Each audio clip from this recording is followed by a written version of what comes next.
Commander Jake Morrison rubbed his tired eyes as he stared at the flickering alien hologram in front of him. The small communications room aboard the UES Defiance felt even more cramped than usual with the weight of what he was witnessing. The Zolani ambassador looked nothing like humans, more like a walking crystal sculpture that caught light in strange ways. But right now, this beautiful alien creature was shaking with pure terror. "Please, humans of Earth." The Zolani's voice came through the translator with a musical quality that made the desperate words even more heartbreaking. "Our worlds burn. The Vorthok show no mercy. They consume everything in their path. Our children, our elders, our entire civilization, nothing stops them." The transmission kept cutting in and out, filled with static and interference. Morrison knew why. The Vorthok had been systematically destroying communication relays as they swept through Zolani's space. It was a smart tactic: cut off the screams for help, and nobody knows you're coming until it's too late. Morrison had been following the situation for weeks now, reading every intelligence report that came through their systems. The numbers were staggering and horrifying. 17 Zolani colony worlds had been completely wiped out in just 3 months. Not conquered, not occupied, completely destroyed. Every living thing turned to ash.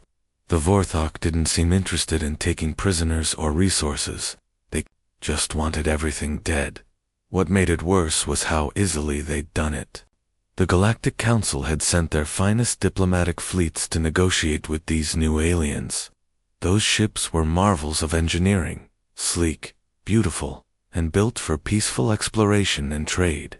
They had folded like paper airplanes in a hurricane when the Vorthok opened fire.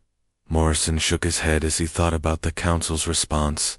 For decades, those same alien species had treated humanity like dangerous animals. Sure, they'd work with humans when they needed someone to do the dirty jobs, mining in asteroid fields, exploring dangerous sectors, fighting pirates in the Outer Rim. But when it came to real membership in their fancy galactic community, humans were too violent, too unpredictable, too much like the savage world they came from. Admiral Morrison called to the bridge through his comm unit. "You really need to see this transmission. It's bad." Admiral Tom Bradley's heavy footsteps echoed in the corridor as he made his way to the communications room. The man was a walking piece of human military history. His face bore scars from the Titan Wars, and his gray hair told stories of battles fought in the cold depths of space. When Bradley looked at tactical data, it was with the cold, calculating eyes of someone who had seen what real war looked like. Bradley studied the holographic display showing the destruction across Zolani's space. Star charts marked in red showed dead worlds, population statistics that dropped to 0, fleet positions that simply disappeared from the tracking systems. "How many Council species have tried to stop them?" Bradley asked quietly. 4 different fleets from 3 different species," Morrison replied. "The Altarians sent their entire home defense force. Lasted 6 hours against a single Vorthok battle group." Bradley was quiet for a long moment, processing the implications. The Alt were considered one of the more advanced military species in the Council. If they couldn't even slow down the Vorthok, what did that say about this enemy? "Sir." Morrison waited for orders, watching his admiral's face. Bradley walked over to the main communication console and began entering commands. His fingers moved with practiced efficiency as he opened a direct channel to Fleet Command back on Earth. "Send word to Fleet Command immediately," Bradley said, his voice carrying the weight of decision. "Tell them the kids who got picked on at school just got invited to the prom." He paused, looking back at the tactical reports showing Vorthok fleet movements, and prepped the Vengeance battle group for immediate deployment. "Looks like it's finally time to show these Vorthok what a real death world produces when it gets angry." Morrison felt a chill run down his spine, but it wasn't fear. It was anticipation. For too long, humanity had been the galaxy's unwanted stepchild. Now, when peaceful diplomacy had failed, and advanced technology couldn't stop the threat. The galaxy was finally calling on the one species they'd always been afraid of. The Vorthok were about to learn why that fear had been justified. Admiral Bradley gripped the railing of the bridge as he watched the most impressive sight he'd seen in his 30 years of military service. One by one, 37 human warships materialized out of hyperspace at the designated rally point. The void of space suddenly filled with the massive hulks of Earth's finest fighting vessels, their running lights creating a constellation of controlled violence. These weren't the ships that other species built, where alien vessels curved gracefully like works of art. Human ships looked like what they were, instruments of war. The hulls were thick with armor plating that had been tested in real combat. Weapon ports dotted every surface like the eyes of predators. Sensor arrays stuck out at aggressive angles, designed to track multiple targets simultaneously. Even at rest, these ships looked dangerous. The UES Retribution itself was a perfect example of human engineering philosophy. Where other species built ships to explore and trade, humans built ships to survive and fight. Every line of the vessel screamed functionality over beauty. The bridge windows were narrow slits protected by blast shields.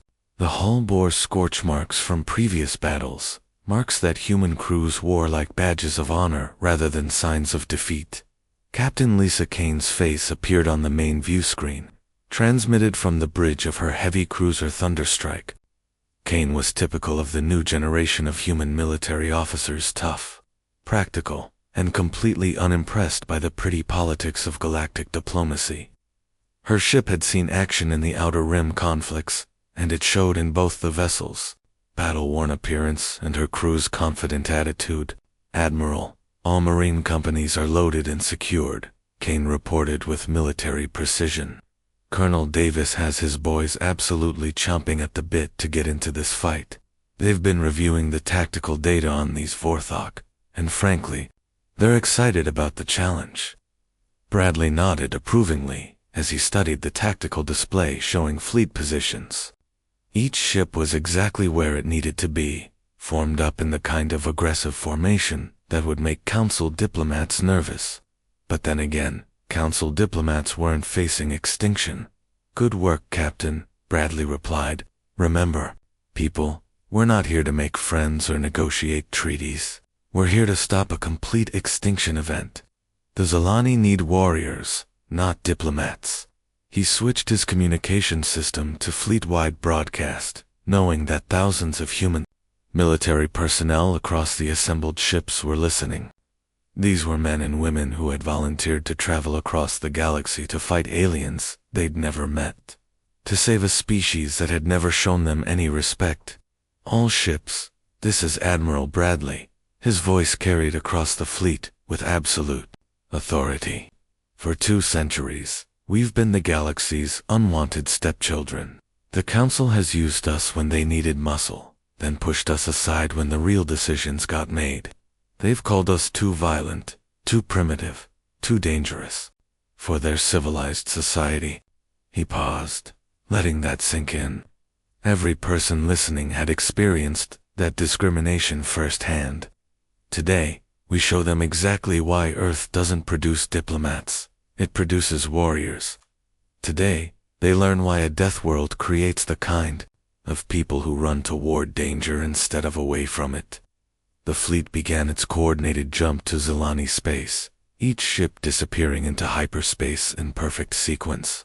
But the real preparation was happening in the troop bays and marine quarters throughout the fleet. Colonel Mike Davis stood before his assembled Marines in the cramped briefing room of his transport ship. These weren't the ceremonial guards that other species paraded around their capitals. These were combat veterans who had earned their rank through actual fighting. Their equipment was practical, battle-tested, and designed for maximum effectiveness rather than appearance. The Marines themselves looked like products of their homeworld. They carried themselves with the confident aggression of predators, but predators that had learned to think and plan. Their faces showed the kind of calm focus that only comes from growing up on a planet where everything, the weather, the animals, the terrain, even the microorganisms, was constantly trying to kill. You listen up, Marines. Davis's voice cut through the ambient noise of the ship like a blade. Intelligence reports say these Vorthok consider themselves apex predators. They've been steamrolling through civilized space like they own the galaxy. He activated a holographic display showing Vorthok warriors in combat. The aliens were impressive, larger than humans, heavily muscled, with natural weapons and armor that had evolved for hunting and killing. They think they're the deadliest things in the universe, Davis continued, his voice carrying a note of dark amusement. Time to show them what happens when prey evolves on a planet that's been actively trying to kill it every single day for millions of years. Time to show them why humans don't just survive. We thrive in conditions that would break any other species. The Marines responded with the kind of quiet confidence that had nothing to do with bravado and everything to do with absolute certainty in their abilities. Overlord Grax stood on the command deck of his flagship, watching the sensor displays with casual interest. The massive Vorthok commander was an impressive sight even by his species standards, nearly 8 feet tall, covered in natural armor, plating that had evolved over millions of years of warfare. His reptilian features were designed by evolution to intimidate, and they had never failed him in that purpose. The bridge around him buzzed with the efficient activity of a war machine that had never known defeat. Vorthok warriors moved with predatory grace between control stations, their clawed hands managing weapon systems that could reduce entire cities to molten slag. They had conquered 17 worlds in 3 months, and each victory had come easier than the last. "Sir, unknown vessels dropping out of hyperspace," reported his tactical officer, a scarred veteran of dozens of planetary conquests. Configuration matches Council database entries, but the design is ... unusual. Grax's massive head turned toward the main display screen, and what he saw there made him rumble with amusement. 37 ships had materialized in perfect formation, but they looked absolutely nothing like the sleek vessels the Council typically sent against him. These ships were ugly. There was no other word for it. They were bulky, angular, and covered in what looked like patches and repairs from previous battles. "Another Council species coming to play hero," Grax said to his assembled subordinates, his voice carrying the deep bass tones that marked Vorthok authority. "Look at those primitive vessels. They appear to be held together with metal patches and hope." His officers shared his amusement. The ships did look inferior compared to the advanced technology they'd been facing, where Council vessels were smooth and elegant. These human ships looked like they'd been built in a scrapyard by people who cared more about function than form. "Should we offer them the usual terms of surrender?" asked his communications officer. Grax was about to respond when the tactical display suddenly exploded with warning alerts. The human fleet hadn't sent any diplomatic messages. They hadn't demanded surrender or tried to negotiate. They had simply, without any warning whatsoever, opened fire with everything they had. But this wasn't the kind of careful, precise firing that Council species used. This was something entirely different. The human weapons seemed designed not just to destroy, but to send a message. Plasma charges streaked across space and impacted Vorthok ships, leaving them burning like torches in the darkness, still functional, but serving as terrifying warnings to the rest of the fleet. Kinetic rounds, simple chunks of metal accelerated to incredible speeds, punched through Vorthok shields like they weren't even there. But these weren't random shots. They left perfectly. Circular holes in ship hulls, creating damage that was both devastating and psychologically terrifying. Anyone looking at those holes would know that the enemy could have destroyed the entire ship, but chose not to. What kind of species opens fire without even attempting communication? Grax demanded, his confidence beginning to waver for the first time in months. His answer came in the form of small craft launching from the human ships, not missiles, boarding pods. The humans were actually planning to take Vorthok vessels by force, using the most dangerous and primitive form of space combat imaginable. Marine Captain Beth Walker felt the impact as her boarding pod punched through the hull of the Vorthok cruiser. The cutting charges blew a perfect hole in the alien ship's armor, and she was the first one through, followed by her 12-person squad. These weren't the ceremonial guards that other species used for show. These were combat veterans who had trained in every hostile environment Earth could provide. The corridor they entered was designed for creatures much larger than humans, but Walker's team moved through it like they owned the place. They didn't advance with the careful, methodical precision that Council peacekeepers used. Instead, they moved with the brutal efficiency of predators who had learned to hunt in Earth's deadliest environments, jungles, where everything was poisonous, deserts where the sun could kill you, oceans where massive creatures lurked in the depths. Movement ahead, reported Sergeant Tony Rivers, his weapon trained down the corridor. Multiple contacts, heavy footfalls. Contact front. Walker snarled as the first Vorthok warriors came charging around the corner. The aliens were impressive, by any standard.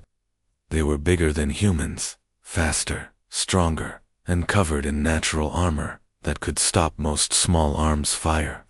Their claws were designed for tearing through metal, and their massive jaws could crush bone. By all logical standards, they should have overwhelmed the human boarding party in seconds. But logic hadn't accounted for human psychology. The Vorthok had evolved as apex predators on a world where they faced no real challenges. Humans had evolved as persistence hunters on a world that was actively trying to kill them every single day. When the Vorthok saw casualties in their ranks, they hesitated. When humans saw casualties in their ranks, they got angry. Walker watched 2 of her Marines go down to Vorthok claws, and instead of retreating, she ordered her remaining troops to advance. The humans moved forward like they were walking through a training exercise, laying down covering fire and using tactics that turned their smaller size into an advantage. "Push forward," Walker commanded, her voice cutting through the chaos of battle. These things have never fought anyone who treats casualties as acceptable losses.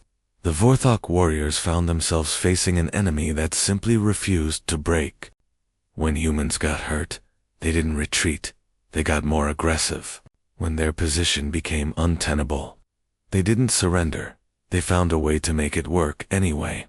20 minutes later, the Vorthok cruiser was under human control. The surviving alien warriors were secured in their own brig, staring at their captors with something they had never experienced before. Genuine fear. These humans fought like their individual lives meant nothing, and victory meant everything. The survivors would carry that terrifying knowledge back to their fleet, spreading stories of an enemy that turned pain into fuel and treated impossible odds as just another day at the office. Colonel Davis stepped carefully through the twisted wreckage of what had once been the Vorthok Forward Command Center. Smoke still rose from destroyed equipment, and the acrid smell of burned alien technology filled the air. Emergency lighting cast eerie shadows across walls that were scarred with blast marks and punctured by human weapons fire. This had been the nerve center of the Vorthok invasion force just 6 hours ago. Now it was nothing more than a monument to human determination and the kind of brutal efficiency that came from evolving on a world where everything wanted you dead. Davis pulled out his tactical tablet and began scrolling through the casualty reports from the assault. The numbers were staggering by anyone's standards. 30% losses across all Marine companies involved in the operation. In any other military force in the galaxy, those kinds of numbers would mean complete unit breakdown, mass retreats, and requests for immediate evacuation. His Marines were already asking when they could hit the next target. "Colonel, you need to see this," came a voice from across the ruined command center. Davis looked up to see Sergeant Amy Foster approaching with her squad. Foster was typical of human Marines, compact, efficient, and carrying her weapons like they were natural extensions of her body. Her squad looked tired but alert, the kind of tired that came from hard fighting rather than defeat. "What have you got, Sergeant?" Davis asked, securing his tablet and giving her his full attention. "We've got a group of Vorthok prisoners requesting to speak with Command," Foster reported. "They're being held in Storage Bay 7, and honestly, sir, they're acting pretty strange for supposed apex predators." Davis followed Foster through the damaged corridors of the alien facility. The architecture was built for creatures much larger than humans, with high ceilings and wide doorways. That spoke of a species that had never needed to hide from anything. Every surface was designed to intimidate: sharp angles, dark colors, and materials that looked like they could cut you just by touching them. When they reached Storage Bay 7, Davis understood what Foster meant about the prisoners acting strange. Through the reinforced doorway, he could see a group of Vorthok warriors huddled together in the far corner of the room. These were the same creatures that had terrorized 17 worlds, reduced entire civilizations to ash, and sent the most advanced council fleets running in terror. Now they looked like frightened animals. The largest of the prisoners, clearly some kind of leader based on the elaborate markings on his natural armor, approached the door when he saw the humans arrive. Through the universal translator, his voice came through as a deep, rumbling bass, but the fear was unmistakable. "Your species," the Vorthok leader said, his massive clawed hands pressed against the transparent barrier. "You fight like the universe itself is trying to kill you. Like death means nothing to you." Davis looked at the alien warrior for a long moment, considering his response. Around him, his Marines waited quietly, their weapons held in casual readiness.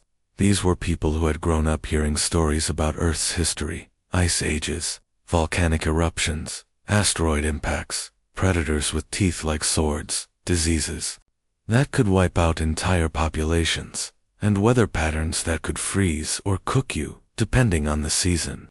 "Because it is," Davis replied simply, his voice carrying the matter-of-fact tone of someone stating an obvious truth. "Every day, for millions of years, our planet has been trying to kill us. Storms that can level cities, animals that see us as food, diseases that jump between species, earthquakes that can swallow mountains. You're just another Tuesday for us." The Vorthok leader stared at him in what could only be described as horror. "How do you survive with that, ... that constant threat?" "We don't just survive," Davis said, turning to leave. "We get stronger. Every generation, every year, every day. Your species became apex predators on an easy world. Ours became apex predators on a world that was actively trying to kill us. There's a difference."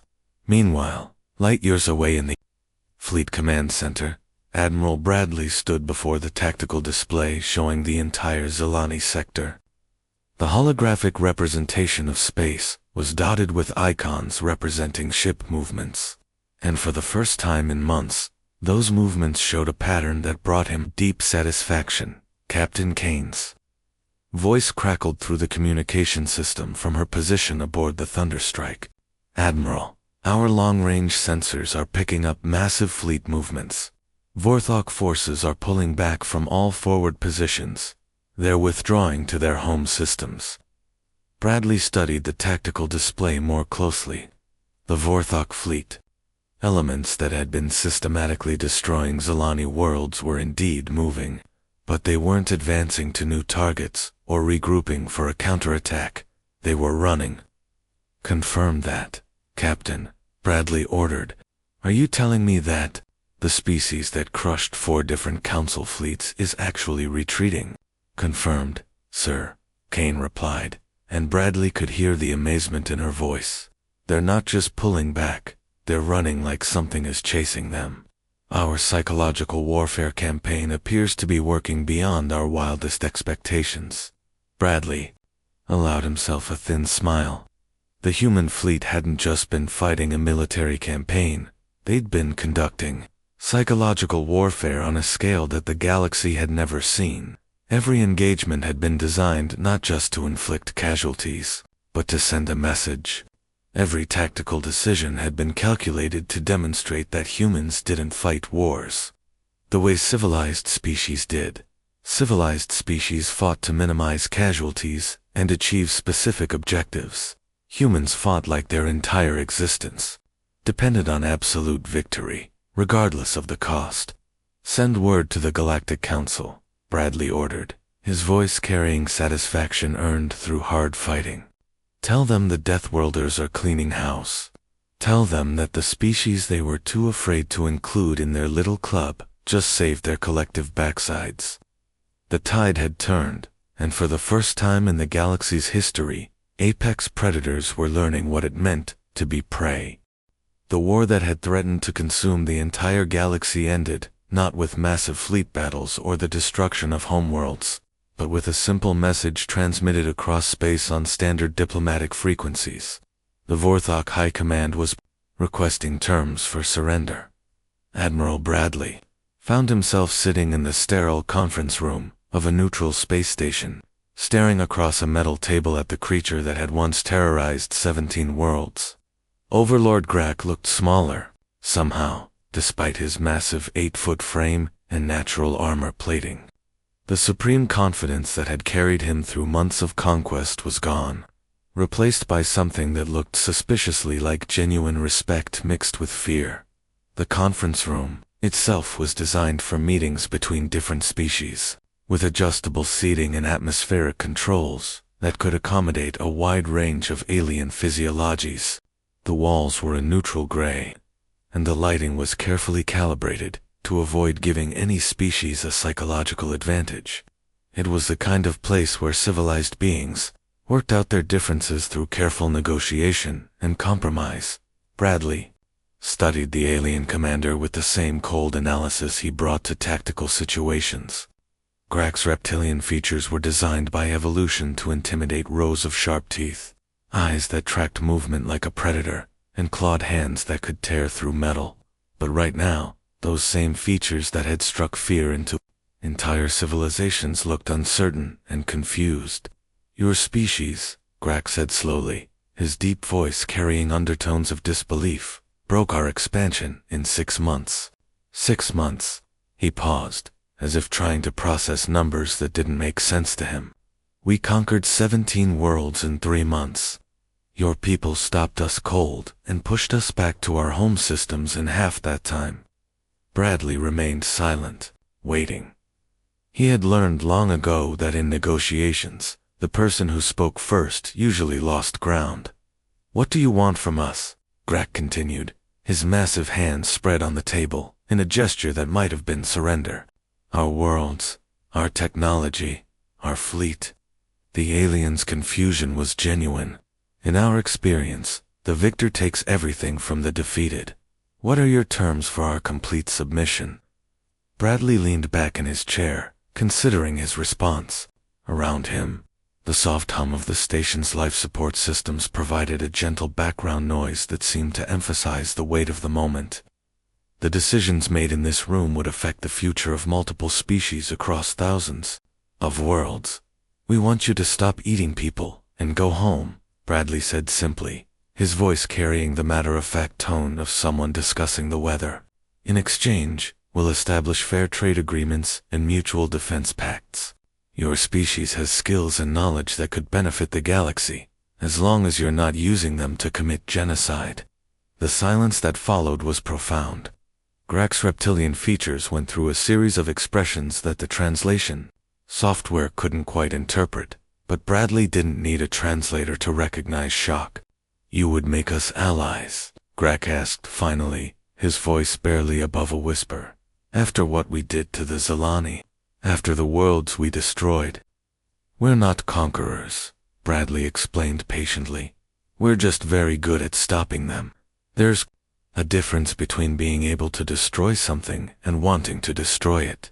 Humans learned that distinction the hard way, over thousands of years of our own wars."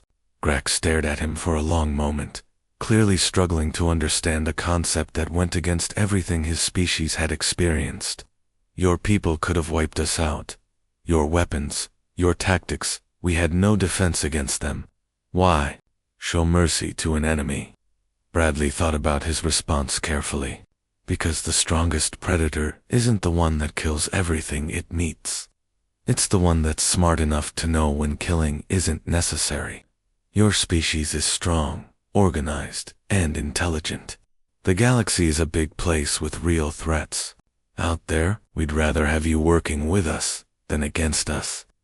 Weeks later, Admiral Bradley sat alone in his quarters aboard the Retribution, recording his final mission log for the official records. The ship was heading back toward Earth, but the galaxy they were leaving behind was very different from the one they had entered. Mission log, Admiral Thomas Bradley, final entry, he began, his voice carrying the weariness of a man who had seen too much war. The Galactic Council has extended full membership to humanity, along with voting rights and representation on all major committees. They finally understand that sometimes the galaxy needs monsters to fight monsters. He paused, looking out through the porthole at the stars streaming past in hyperspace. But what they're still learning is that the best monsters are the ones who choose when to stop being monstrous. Any species can destroy, any military can conquer. The real test of strength is knowing when to extend your hand instead of your fist. Meanwhile, on the former Vorthok forward base that was now serving as a peacekeeping station, Colonel Davis addressed his assembled Marines. These were the same troops who had taken 30% casualties and asked when they could hit the next target. Now they were overseeing the peaceful integration of former enemies into galactic society. Listen up, people, Davis said to his gathered troops. The brass back home is calling this a complete victory, and they're right. But the real lesson here isn't about tactics or firepower. He gestured toward the mixed group of human, Worth, and Zalani personnel, working together at various stations around the facility. Turns out the bullies respect you a lot more after you bloody their nose, Davis continued with a slight grin. But they respect you even more when you help them back up afterward. The galaxy had learned an important lesson that would echo through the generations to come. Deathworlders don't just survive in hostile environments, they protect those who can't survive on their own. And sometimes, the greatest victory isn't conquering your enemies, but turning them into allies who never want to be your enemies again.